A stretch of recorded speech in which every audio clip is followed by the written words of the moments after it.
आगामी नाशिक नगरपालिका निवडणुकीच्या पार्श्वभूमीवर गटबाजी पाहायला मिळत आहे.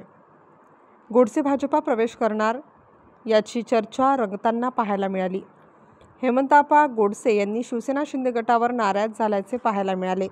तर पत्रकार परिषदेत अप्पा गोडसे यांनी पक्षाच्या नेतृत्वावर नाराज असल्याचे सांगितले. शिवसेना शिंदे गटाच्या स्थानिक पातळीवर पक्षशिस्त नसल्याने तक्रार त्यांनी केली. जिल्ह्यातील मंत्री जर पक्ष संघटनेत लक्ष घातले तर अशा अडचणी येणार नाहीत असंही त्यांनी सांगितलं. पक्षशिस्त आणि डिसिप्लिन असेल तर आगामी महापालिका निवडणुकांसाठी देखील फायदा होईल. तर शिवसेना सोडून कुठेही न जाण्याचे त्यांनी सांगितले. हा आपला मी प्रत्येक जिल्ह्याचं उदाहरण यासाठी देतो का आपल्या नाशिक जिल्ह्यामध्ये मी जसं सांगितलं का एकच आमदार आहे आणि म्हणून 14 विधानसभेमध्ये आपले संघटनेच्या पदाधिकाऱ्यांना ते धुळ्यामध्ये येते ना, ते धुळ्यामध्ये येते लोकसभा. तर त्यामध्ये मग निश्चितच संघटना मजबूतीकरणाच्या संदर्भामध्ये संघटन बांधणी व्यवस्थित व्हायला पाहिजे. येणाऱ्या निवडणुकांमध्ये निश्चित गुणवत्तेदार उमेदवार असतील त्या संदर्भामध्ये बैठका होण्याची आवश्यकता आहे. संघटनेला ताकद देण्याची आवश्यकता, संघटनेच्या पदाधिकाऱ्यांना विश्वासात घेण्याची आवश्यकता. रचनात्मक बांधणीच्या संदर्भामध्ये सेपरेट व्यवस्था असायला पाहिजे. म्हणजे ज्या प्रकारे इतर पक्ष आपण म्हणतो भाजप, मग त्यांच्यामध्ये आज सिस्टीम आणि डिसिप्लिन आहे. तर मग या संदर्भामध्ये अशाच प्रकारचे संघटन एक वेगळं आणि लोकप्रतिनिधी वेगळे अशा प्रकारे रचना त्या ठिकाणी होऊन चांगल्यात चांगले कामं लोकांपर्यंत जाण्यासाठी, लोकांना पदाधिकाऱ्यांना लोकांपर्यंत त्यांच्या समस्या सोडवण्यासाठी, लोक जोडण्यासाठी आपल्याला काय काय करता येईल या संदर्भामध्ये एक व्यवस्था असायला गरजेचं आहे. ते शिंदे साहेब तर महाराष्ट्रामध्ये बघू शकणार नाही आणि म्हणून त्यांचा भार कमी करण्यासाठी जर प्रत्येक जिल्ह्याच्या मंत्र्यांनी जर त्याच्यामध्ये जर संघटनेच्या याच्यामध्ये जर संघटनेला ताकद दिली तर मला असं वाटतं का संघटनेच्या पदाधिकाऱ्याला जर विश्वासात घेतलं, चांगल्या चांगल्या गुणवत्तेदार पदाधिकारी त्यासाठी नेमले तर मला असं वाटतं का निश्चित आपल्या शिंदे साहेबांचा भार कमी होईल आणि तळागाळाला संघटना मजबूत होईल.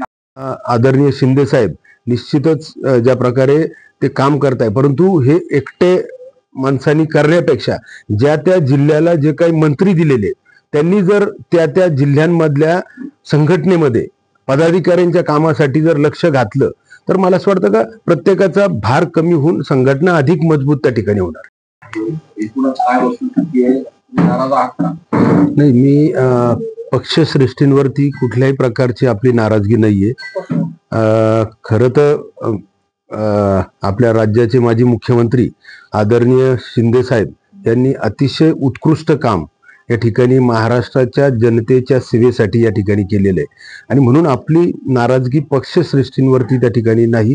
मला असं वाटतं का ज्या काही चर्चा या ठिकाणी चालू होत्या गेले 2-3 दिवसापासून, तर आपण आपलं हेच मत होतं का आपली पक्षश्रेष्ठींविषयी नाही तर परंतु पक्षांतर्गत जी काही सिस्टीम आणि जी काही डिसिप्लिन असायला हवी ती पक्षामध्ये नाही आणि ती त्या संदर्भामध्ये अनेकदा आपण पक्षश्रेष्ठींकडे त्याविषयी मांडणी केलेली आहे आणि मला असं वाटतं का त्यामुळं निश्चितच संघटना बांधणीसाठी आणि येणाऱ्या निवडणुकींसाठी निश्चित ते फायदेशीर ठरणार आहे आणि म्हणून त्याविषयी विचार केला जात नाहीये. तर निश्चित सकारात्मकपणे विचार पक्ष या ठिकाणी करेल असा देखील विश्वास आपल्याला आहे. काय बिघडलंय नेमकं, म्हणजे पक्षांतर्गत तुम्ही म्हणताय काय सिस्टीम नाहीये किंवा डिसिप्लिन नाहीये, नेमकं काय चुकतंय, काय बिघडलंय असं मला वाटतं? सिस्टीम आणि डिसिप्लिन या अर्थानं का पदाधिकारी असतील किंवा कोणाला पद देणं असेल किंवा जे संघटन आहे, आज जर आपण पाहिलं तर नाशिक जिल्ह्यामध्ये आमचे एकच आमदार आहे